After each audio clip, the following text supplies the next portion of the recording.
Panchmahal bogus property કૌભાંડ બાદ હવે 2866 કાર્ડ રદ કરવાનો આદેશ આપવામાં આવ્યો છે।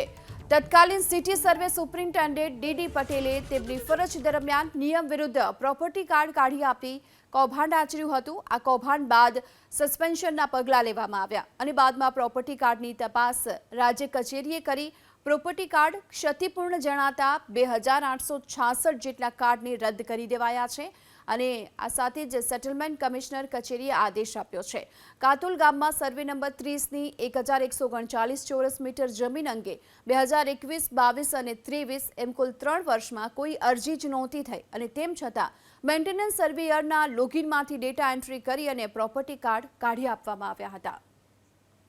પંચમહાલ બોગસ પ્રોપર્ટી કૌભાંડ બાદ હવે 2866 કાર્ડ રદ કરવાનો આદેશ આપવામાં આવ્યો છે।